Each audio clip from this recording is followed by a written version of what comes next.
ආයිබෝවන් සුබ දවසක් ඔයාලා හැමදෙනාටම. ඉතින් ඔයාලව සාතරෙන් මගේ channel එකට පිළිගන්නවා. ඉතින් අද අපි කතා කරන්න යන්නේ කොඩ දෙනෙක් බලාගෙන හිටපු ටොපික් එකක් ගැන.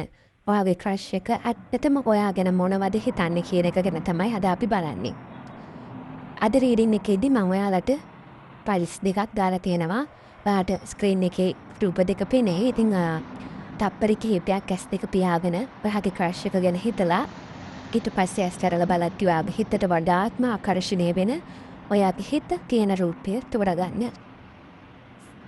එහෙනම් ඔයාලා රූපය තෝරගෙන ඉවරයි නම් අපි බලමු ඔයාගේ crush එක ඔයා ගැන මොකක්ද හිතන්නේ සහ එයාගේ හිතේ ඔයා වෙනුවෙන් තියෙන ඒ ඇත්තම හැඟීම් මොනවද කියලා. hello file number 1 ඔයාලව සාතරෙන් මගේ channel එකට පිළිගන්නවා. අදත් ඔයාලා එක්ක එකතු වෙන ලැබුණ ගැන ගොඩක් සතුටුයි. ඉතින් අද අපි කරන්න යන්නේ ගොඩක් දිනගේ හිතේ තියෙන ලස්සන ප්‍රශ්නයකට රීඩින් එකක්. මගේ crush එක මං ගැන ඇත්තටම මොනව හිතනවද? සමහර විට ඔයා මේ වීඩියෝ එක බලන්නේ කෙනෙක් ගැන හිත ඉන්න වෙලාවක වෙන්න පුළුවන්. එයා මාව නොටිස් කරනවද? එයාගේ හිතේ මං ගැන හැඟීමක් තියෙනවද? එයා මාව කොහොමද දකින්නේ කියන ප්‍රශ්නේ ඔයාගේ හිතේ තියෙන පුළුවන්. අපිට කෙනෙක්ගේ හිතේ තියෙන දේවල් 100% පෙරෝ රීඩින් වලින් දැනගන්න බෑ. නමුත් අපිට යම් තාප්තුරකට ඒ දේවල් දැනගන්න පුළුවන්. ඉතින් මේ කාඩ් වල තියෙන සංකේත හරහා අපිට පුළුවන් මේ පණිවිඩ තේරුම් ගන්න. ඉතින් ඔයාට සිලෙක්ට් වෙලා තියෙන කාඩ්ස් හතර තමයි 4 of Wands, 7 of Cups, 2 of Wands, Queen of Wands. අපි බලමු එහෙනම් කාගේ crush එක ඔයා ගැන මොකක්ද හිතන්නේ කියලා. අපි පළවෙනි කාඩ් එක මේ කාඩ් එක දැක්කහම අපිට පේන්නේ celebration එකක්, එකතු වීමක්, සතුටක් සහ ලස්සන දවසක්. ඔයාගේ crush එක ඔයා ගැන හිතන විදියට මේ කාඩ් එක ගත්තොත් එයාට ඔයා නිකන් කෙනෙක් වගේ පේන්නේ නැහැ. එයාට ඔයා ළඟ තියෙන විශේෂම දේ තමයි සැනසීම. සමහර අය අපේ ජීවිතේ තේනවා. එයාත් එක්ක කතා කළාම හිත නිදහස් වෙනවා. ලොකු දෙයක් නොකලත් එයාලා ළඟ ඉඳි හොඳ ෆීලිම් එකක් එනවා. මේ කාඩ් එකෙන් කියන්නේ ඔයාගේ crush එකට ඔයා ගැන ඒ වගේ හැඟීමක් තියෙන්න පුළුවන් කියලා. එයාට හිතෙන්න පුළුවන් මේ කෙනා ළඟ මට මගේම විදියට ඉන්න පුළුවන් කියලා. මේ කෙනා ළඟ මට ෆේක් වෙන්න ඕනේ නැහැ කියලා. එයා ඔයාව දකින්නේ නිකම්ම ඇට්‍රැක්ෂන් එකක් විතරක් තියෙන කෙනෙක් විදියට නෙමෙයි. ඔයාගේ පර්සනැලිටි එක, ඔයාගේ කෙයාරින් සයිඩ් එක ස්ටේබල් ගතියට පේනවා. සමහර විට එයා ඔයාගෙන හිතනකොට ෆියුචර් එකේ ලස්සන දේවල් ඉමැජින් කරනවා වෙන්නත් පුළුවන්.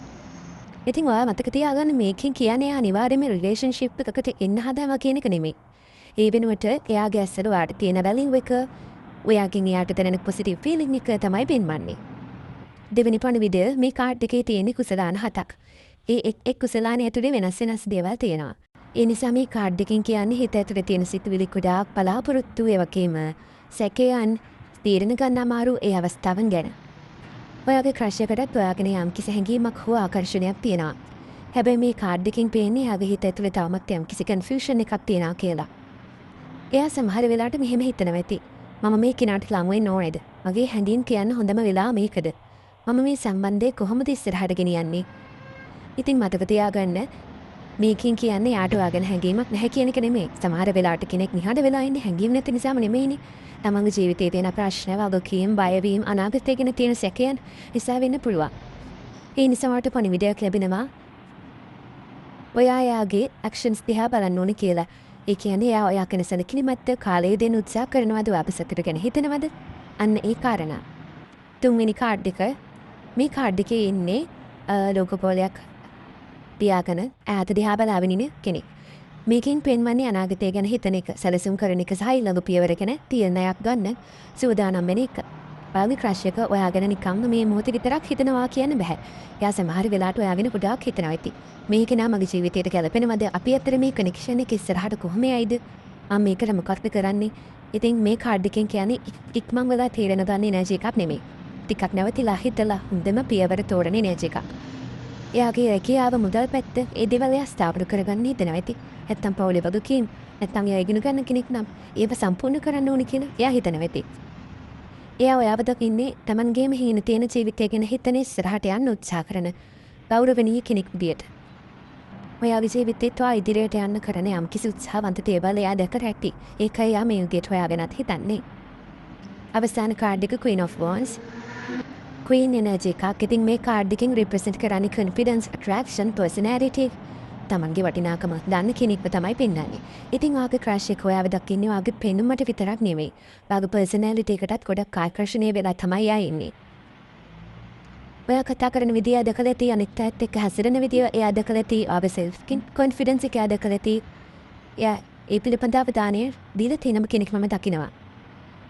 Queen of Wands කියන්නේ තමන්ගේ මාලෝකයක් තියෙන අනිත් අයගේ අවධානය පස්සේ යන්නේ නැති තමන්ගේම අරමුණු තියෙන කෙනෙක්. ඉතින් එයා හිතන්නේ ඔයාගෙන අන්න ඒ විදියට.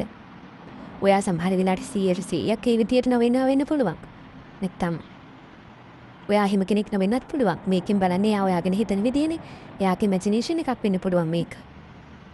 ඉතින් ඔක්කොම කාඩ්ස් ටික එකට බලුවොත් අපිට කියන්න පුළුවන් ඔයාගෙන් එයාට දැනෙන්නේ ලොකු සෙනසීමක් සහ හොඳ කනෙක්ෂන් එකක්. ඉතින් එයා දන්නවා එයාට ගොඩක් ගැලපෙනවා කියලා. ඒ වගේම එයාගේ හිතේ තියෙන සිතුවිලි මේ දවස්වල ටිකක් සංකීර්ණයි. ඒ සිතුවිලි වලින් එයා පැටලෙනවා කියන එක මම දකිනවා. ඒ වගේම මම තුන්වෙනි කාඩ් එකෙන් දැක්ක එයා ගොඩක් කෙනෙක් ගැන හිතනයි ඔයා වෙන්න පුළුවන්. ඒ වගේම මම අවසාන කාඩ් එකෙන් දැක්ක එයා ඔයා තුලින් දකිනවා ආකර්ෂණීය පෞරුෂයක් සහ Taman ගැන වටිනාකමක් දීලා කටයුතු කරන කෙනෙක්. ඉතින් මම හිතනවා එයා ඔයාගෙන ලොකුවට ඉමේජින් කරගෙන ඇති කියලා. ඒ නිසා මෙයා හිතනවා තුවාව ලබා ගන්න ගොඩක් අපහසුයි කියලා. ඉතින් මේක තමයි ඔයාගේ රීඩින් එක. ඔයාගෙන එනර්ජි එක එන මොකද ඔයාගේ එනර්ජි එක නිසා එයාට කැමති වාටර් ක්‍රැක් වෙනවා කියන එක මම දකිනවා. ඔයා මේ රීඩින් එකට කැමති නම් ලයික් කරන්න, ඔයාලගේ අදහස් කමෙන්ට් කරන්න. ඉතින් තවත් මේ වගේ රීඩින්ස් බලන්න කැමති නම් මගේ channel එක subscribe කරන්නත් මතක කරන්න එපා.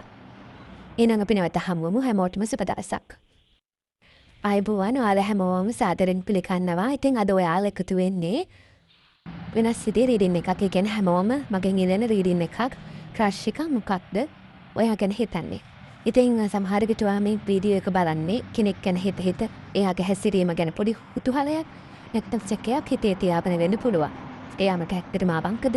එයාගේ හිතේ තියෙන ඇත්තම සිතුවිලි මොනවද කියන ප්‍රශ්න අපි හිතේ තියෙන පුළුවන්. හැබැයි මතක තියාගන්න මේ ටැරෝ රීඩින් එකකින් අපිට එයාගේ සිතුවිලි 100%ක්ම කියන්න බෑ. නමුත් අපිට යම් තාක්ෂුරට එයාගේ හැඟීම් තේරුම් ගන්න පුළුවන් මේ කාඩ් වල තියෙන සංකේත හරහා. ඉතින් මම මේ රීඩින් එක බලන්නේ ලයිට් ෂෙයා ටැරෝ ඩෙක් එකෙන්. ඉතින් මේ ඩෙක් එකේ තියෙන අපේ හිතේ තියෙන ආලෝකය වගේම අඳුරු පැත්තත් පෙන්වන කාඩ් එකක්. ඉතින් අපි බලමු මොන මගේ පණගිඩට ඔයාට ලැබෙන්නේ කියලා. ඔයාට සිලෙක්ට් වෙලා තියෙන කාඩ්ස් ගත්තාම The Justice, Seven of Swords, The High Priestess, Five of Swords. අපි බලමු එහෙනම් ඔයාගේ ක්‍රෂ් එක ඔයා ගැන මේ වෙලාවේදී මොකක්ද හිතන්නේ කියලා. පළවෙනි කාඩ් එක තමයි The Justice. මේ කාඩ් එකෙන් පේන්නේ සමබරතාවය, සත්‍ය වගේම හේතුඵල ධර්මන්නේ වගේ දේවල්. ඉතින් ඔයාගේ ක්‍රෂ් එක ඔයා ගැන හිතන විදිහට මේ කාඩ් එක ගත්තොත් එයා ඔයා ගැන ගොඩාක් බුද්ධිමත් සාධාරණව හිතන්න උත්සාහ කරනවා. එයා එකපාරටම හැංගීම් වලට වහල් වෙලා තීරණ ගන්න කෙනෙක් නෙමෙයි. එයා බලන්නේ මේ සම්බන්ධතාවයේ සාධාරණද? අපි දෙන්නම එක වගේ එෆර්ට් එකක් දානවද? එයා ඔයාව දකින්නේ ගොඩාක් කෙලින් වැඩ කරන සත්‍යකරුක, ඒ වගේම තමන්ගේ වටිනාකම දාන්න කෙනෙක් විදියට. ඔයා බොරු කියන්නේ නැති සාධාරණ කෙනෙක් කියන එක එයාගේ හිතේ තියෙනවා. හැබැයි මේ කාඩ් එකෙන් කියන්නේ එයා දැනට ඉන්නේ කිරලා මැනලා බලන තත්ත්වයක. ඒ කියන්නේ ඔයාගේ හැසිරීම, ඔයා අනිත්යට සලකන විදිය සහ ඔයා යාට දක්වන සැලකිල්ල ගැන එයා මේ වෙලාවේදී ඉන්නේ යම්කිසි නිරීක්ෂණයක. එයාට ඕනේ හරියටම ඔයා යාට කැමතිද කියන තේරුම් ගන්න. Seven of Swords කාඩ් එක සිලෙක්ට් වෙලා තියෙනවා. ඉතින් මේ කාඩ් එකේ එනර්ජි එක ගොඩාක් උපායශීලී වගේම රහස්‍යයි. ඉතින් මේකෙන් පේන්නේ දෙයක් හංගගෙන ඉන්න එක. මගේ හැරීම තමන්ගේ ආරක්ෂාව වෙනුවෙන් පලාව යාම වගේ දෙයක්. ඉතින් මේ කාඩ් එකෙන් ආගේ ක්‍රෂ් එක ගැන බැලුවොත් එයා ඔයාගෙන් යම් දෙයක් හංගනවා වෙන්න පුළුවන්. එයා ඔයාට ලොකු ද්‍රෝහීකමක් කරනවා කියන එක නෙමෙයි. සමහර විට එයා තමන්ගේ ඇත්ත හැඟීම් වාට පෙන්වන්න බය ඇති.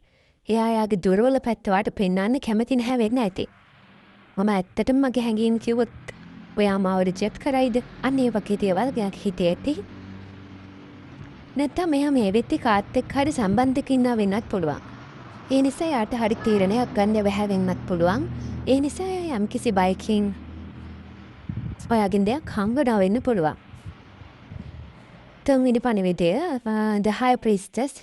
මේ කාඩ් එක අපේ යටිසිත අපේ රහස් හැඟීම් වගේ දේවල් පෙන්වනවා. ඉතින් ආගේ ක්‍රෂ් එක ගැන ගත්තොත් ක්‍රෂ් එකට එයාගේ වචන වලින් කියන්න බැරි ලොකු නිහඬ කනෙක්ෂන් එකක් ඔයා කෙරෙහි තියෙනවා.